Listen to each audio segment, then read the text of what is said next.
2020-21 চনত যেতিয়া হাগ্ৰামা মহিলাৰ লাষ্ট আছিলে তেতিয়া বিটিআৰৰ বাজেট আছিলে 680 কোটি টকা ষ্টেট গভৰ্ণমেণ্টৰ পৰা এছঅপিটি যিটো 680 কোটি টকা হেতুৰ পৰা প্ৰত্যেক বছৰে 10% কে যদি বাঢ়ি যাবলৈ হয় 2025-26 চনত আসলতে আজিৰ দিনটোত বিটিআৰৰ কাৰণে বাজেট হ'ব লাগিছিলে 1095 কোটি টকা কিন্তু ষ্টেট গভৰ্ণমেণ্টে এটো কমাই 800 কোটি টকা কৰিছে গতিকে মই মুখ্যমন্ত্ৰী ডাঙৰীয়াত উপস্থিত আছে মই মুখ্যমন্ত্ৰী ডাঙৰীয়াক অনুৰোধ জনাইছো যে আৰু 295 কোটি টকা বিটিআৰক দিয়াৰ ব্যৱস্থা গ্ৰহণ কৰিব লাগে ঠিক তেনেকে মই ভাবো যে ডিমা হাছাও অটোনমাস কাউন্সিল আৰু কাৰ্বি অটোনমাস কাউন্সিলৰ ক্ষেত্ৰতো 10% কে বহুৱাৰ যিটো নিয়ম হে অনুসৰি ডিমা হাছাও অটোনমাস কাউন্সিল আৰু আপোনাৰ কাৰ্বি অটোনমাস কাউন্সিলকো ফাণ্ডটো এছঅপিডি বা ষ্টেটৰ পৰা দিয়া ফাণ্ডটো অলপ বঢ়াব লাগে এটো দুৰ্ভাগ্যজনক কথা যে এবাৰ সেন্ট্ৰেল গভৰ্ণমেণ্টৰ ফাণ্ডটো বিটিআৰৰ ক্ষেত্ৰত কমাই দিছে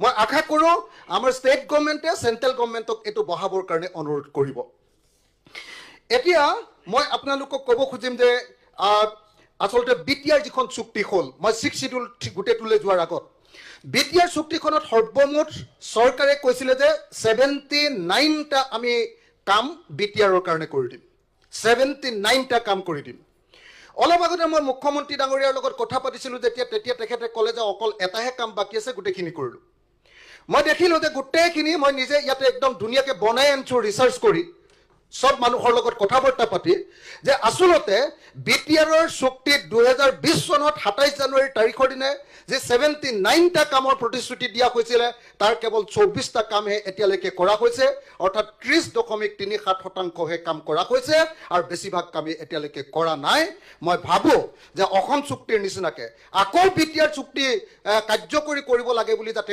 বড়ো মানুহে আন্দোলন কৰিবলগীয়া নহয় আকৌ যদি বড়ো মানুহে হাতত অস্ত্ৰ তুলিবলগীয়া নহয় তাৰ কাৰণে এবছৰৰ ভিতৰতে বিটিআৰ চুক্তি 2020 চনৰ চুক্তিৰ 100% দফাসমূহ কাৰ্যকৰী কৰাৰ ব্যৱস্থা গ্ৰহণ কৰিব লাগে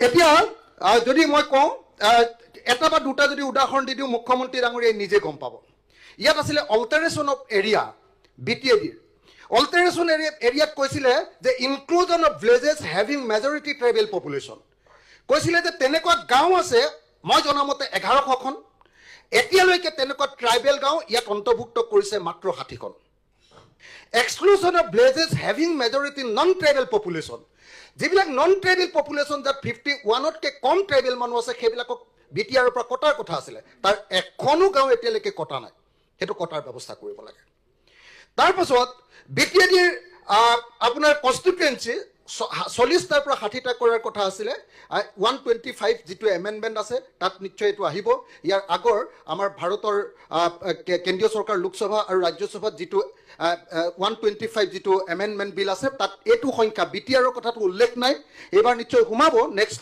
ছিজনত মই আশা কৰোঁ যে এই এমেণ্ডমেণ্টত 40টাৰ পৰা 60টা বিটিআৰৰ চিট আপোনাৰ 40 MCLৰ চিটটো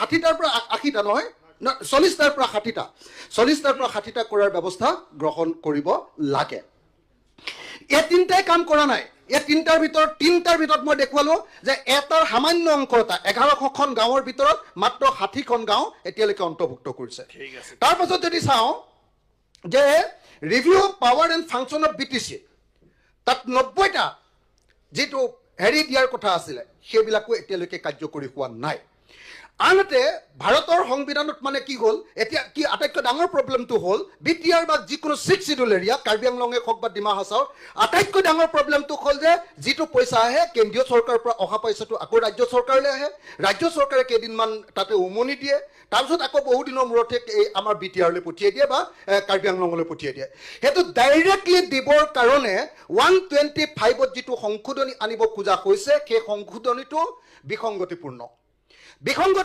এই কাৰণে যে ভাৰতৰ সংবিধানৰ আৰ্টিকল 275তে অটোনমাস কাউন্সিল 6 শিডিউল এলেকাবিলাকৰ ফাণ্ডৰ কথাটো আছে কিন্তু 125ত আৰ্টিকল 280 সংশোধন কৰাৰ কথাহে কোৱা হৈছে। হ'ব। 280 সংশোধন কৰাৰ কথা কৈছে। এইটো অকল আমাৰ ডিষ্ট্ৰিক্ট thank কাউন্সিল, you. আমাৰ পঞ্চায়তবিলাক, ডিষ্ট্ৰিক্ট পঞ্চায়তবিলাকৰ কাৰণে। তেতিয়া বিটিআৰৰ মৰ্যাদা হ্ৰাস হ'ব। বিটিআৰত আচলতে যি ক্ষমতা দিব খোজা কৈছে সেই ক্ষমতাটো নাইকিয়া হ'ব। আৰু মই কেইটামান ইনষ্টিটিউশ্যন বিটিআৰত কি হৈছে কি নহৈছে দুটা তিনিটা ছাৰ আপোনাৰ নিজৰ জনগোষ্ঠীৰ কথা ছাৰ মোক দুটা তিনিটা কথা ক'বলৈ দিয়ক আপুনি। 1 মিনিটত শেষ ছাৰ কৰি দিয়ক। ছাৰ মোক এটা কথা 1 মিনিটত শেষ কৰি দিয়ক। ছাৰ চেন্ট্ৰেল গভৰ্ণমেণ্টে কৈছিলে, চেন্ট্ৰেল গভৰ্ণমেণ্টে কৰিম বুলি কৈছিলে education and other important institution বিটিআৰৰ কাৰণে কৈছিলে যে বডোফা উপেন্দ্ৰনাথ ব্ৰহ্ম চেন্ট্ৰেল ইউনিভাৰ্চিটি এট বৰমা। এতিয়ালৈকে হোৱা নাই। নেশ্যনেল স্পৰ্টছ ইউনিভাৰ্চিটি হোৱা নাই ছাৰ। স্পৰ্টছ অথৰিটি অফ ইণ্ডিয়াৰ আপোনাৰ চেণ্টাৰ ওদালগুৰি, বাক্সা আৰু চিৰাং, কেৱল ওদালগুৰিটো হৈছে ছাৰ, তাৰ বাহিৰে বাকীকেইটা হোৱা নাই sir. Institute of livelihood management Tangla সেইটো হোৱা নাই sir. North east regional institute of medical science at Roumari এইটো হোৱা নাই ছাৰ। যদি মই এটা এটাকে hotel and tourism management institute এটা এটাকে যদি ছাৰ কৈ দিওঁ তেতিয়াহ'লে দেখিবলৈ পাব যে বেছিভাগেই হোৱা Thank you. নাই। অথচ মুখ্যমন্ত্ৰীয়ে ভাবি আছে যে মই যিমানকেইটা কাম কৰিম বুলি কৈছিলোঁ চুক্তিত যিমান কথা আছে তাৰ এটাহে বাকী আছে বুলি তেখেতে মনে মনে ভাবি আছে। আজি অলপ আগতে মই কথা পাতোতে এইটো কৈছোঁ। গতিকে ছাৰ বিটিআৰ চুক্তিখন ধন্যবাদ। 100% ছাৰ কাৰ্যকৰী হ'ব লাগিব, নহ'লে আকৌ ইয়াত কিন্তু অস্ত্ৰৰ জনজননী হ'ব ছাৰ। সেইটো আমি নিবিচাৰোঁ ছাৰ। সেইকাৰণে 100% ছাৰ হৈছে, সেইকাৰণে please। 100% ছাৰ ইয়াত না তাৰ কাৰণে আলোচনা কৰিছে। সেইকাৰণে আপোনাৰ ছাজেশ্যন সেইকাৰণে 100% আপোনাৰ ছাজেশ্যনটো দিয়ক। কৰিব লাগে ছাৰ। অসমত 100% পুৰা অশান্তি কৰিব বিচাৰিছে। কাৰ্যকৰী কৰাৰ আপোনাৰ ব্যৱস্থা ছাজেশ্যনটো কৰিব। চাবমিট কৰিলে। 100% ছাৰ। Thank U. এক্সপান্ড কৰিব মাননীয় বিচাৰিছে। ছাৰ মাননীয় অধ্যক্ষ মহোদয়, অনাৰেবল আমাৰ চিনিয়ৰ অখিল গগৈয়ে মই তেখেতক অনুৰোধ কৰিম যে ইয়াত এটা খুব ভাল পৰিৱেশত আমি মিলনৰ এটা ভূমি পাতিছোঁ। আপোনাৰ ভাষণে যাতে কালি ইয়াত অস্ত্ৰ জনজনী নুতুলে। আমি ইয়াত প্ৰভোগ কৰিব অহা নাই, ইয়াত আমি চেলিব্ৰেট কৰিব আহিছোঁ। গতিকে এই কথাখিনি আপুনি গুৱাহাটীতো ক'ব পাৰিব, কিন্তু মই ক'ব দিম। কিন্তু অধ্যক্ষক অনুৰোধ কৰিম ইয়াত কাইণ্ডলি এনেকুৱা হ'ব নালাগে যে আপোনাৰ ভাষণটোৰ কাৰণে অহাকালিৰ পৰা নতুন আন্দোলন এটা আৰম্ভ নকৰিব। কিহৰ কাৰণে আমি ইয়াত উইথ চেন্স অফ ৰেছপনচিবিলিটি আহিছোঁ।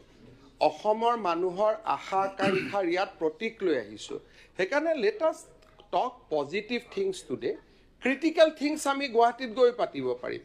আজি ইয়াত যিসকল মানুহে আশা আৰু আকাংক্ষা লৈ বহি আছে তেওঁলোকে যদি কালি শুনি পাই একোৱেই হোৱা নাই একৰ্ডখন, মানুহখিনি অহাকালিৰ পৰা আন্দোলন হৈ যাব। হোৱা নাই এই কথাটো কোকৰাঝাৰত নকৈ মই কি হৈছে কি হোৱা নাই আপোনাক মই উত্তৰত ক'ম, কিন্তু আপুনি যিখিনি পজিটিভ আছে কওক। আজি নিগেটিভখিনি আমি গুৱাহাটীত গৈ পাতিম। অ'কে।